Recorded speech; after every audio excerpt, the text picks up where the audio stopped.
পাঁচফোড়ন দিয়ে মায়ের এই সবজি ভাজিটার ঘ্রাণ আশেপাশের 2-3টা বাড়ি পর্যন্ত পৌঁছে যায়। আসসালামু আলাইকুম এভরিওয়ান। গতকাল বাবা বাজার থেকে অনেকগুলো নানান রঙের শীতকালীন সবজি নিয়ে এলেন। মিষ্টি কুমড়া, বেগুন, পটল, টমেটো, গাজর, মূলা, ফুলকপি, আলু, বাঁধাকপি, কইডা, কালো বেগুন, সিম আর ধনিয়া পাতা। পুরো শীতের গন্ধ যেন একসাথে। আমি আবদার করে মাকে বললাম, মা তোমার হাতের সবজি ভাজিটা করে দাও না। সন্তানের মুখের আবদার মা কি কখনো ফেরাতে পারেন? মায়ের এই সবজি ভাজির গোপন উপকরণ পাঁচফোড়ন। বাজারের মুদির দোকানে নাম বললেই পেয়ে যাবেন, প্যাকেটেও আছে, খোলাতেও। মা হালকা তেলে নিয়ে একটু গুঁড়ো করলেন আর ঘর ভরে গেল এক অদ্ভুত নেশা। যেন সেই ঘ্রাণেই সবাই বুঝে গেল মায়ের স্পেশাল সবজি ভাজি। এরপর মা বসলেন সবজি কাটতে। ফুলকপির ডাটা ছাড়িয়ে ফুলটা আলাদা করে ছোট ছোট টুকরো, গাজরের খোসা ছাড়িয়ে লম্বা করে কেটে ছোট টুকরো করলেন। নরম আর শক্ত সবজি আলাদা পাতিলে রাখলেন। তারপর আলু, কুমড়া, পটল, সিম সব কেটে একে একে প্রস্তুত করলেন মা। বাঁধাকপিও কুচি করে কেটে পাশে রাখলেন।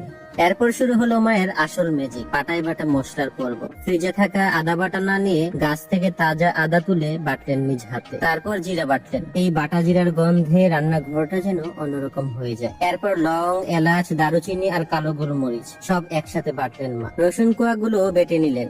আজ সবজি রান্না হবে পুরো বাটা মশলায়। সবশেষে পেঁয়াজ বাটলেই তৈরি হলো মায়ের বিশেষ মশলা। অনেকেই কমেন্ট করেন সবজি কাটার পর ধুয়ে নিলে নাকি পুষ্টি চলে যায়, কিন্তু আমার মাকে আমি সবসময় কাটার পর ধুয়ে নিতে দেখি। তবে কিছু কিছু সবজি মা ধুয়েই কাটেন। চুলায় আগুন ধরিয়ে মা বসালেন কড়াই, তাতে ঢাললেন অনেকটা পরিমাণ তেল। মা সবসময় সবজিতে সামান্য ডালডাও ব্যবহার করেন, বলেন এতে সবজিটা মাখো মাখো হয়। তেলটা গরম হলে মা দিলেন পেঁয়াজ বাটা আর রসুন বাটা। হালকা বাদামি হয়ে আসতেই দিলেন 3টা তেজপাতা, 2 টুকরো দারুচিনি আর কয়টা এলাচ। তারপর আগে থেকে বাটা গরম মশলাও মিশিয়ে দিলেন। ঝালের জন্য দিলেন 1.5 চামচ মরিচ গুঁড়া, 1 চামচ হলুদ গুঁড়া আর স্বাদ মতো লবণ। সবকিছু দিয়ে মশলাটা কষিয়ে নিলেন ধীরে ধীরে। মায়ের মুখে সবসময় একটা কথা শুনেছি, মশলা যত ভালো কষানো হবে সবজির স্বাদ তত গাঢ় হবে। মশলা কষানো হয়ে গেলে প্রথমে দিলেন শক্ত সবজিগুলো। নেড়ে চেড়ে প্রায় 5 মিনিট কষিয়ে নিলেন। সব সবজি একসাথে দিলে ঠিক মতো সেদ্ধ হয় না, তাই মা সময় মতো সব আলাদা করে দেন।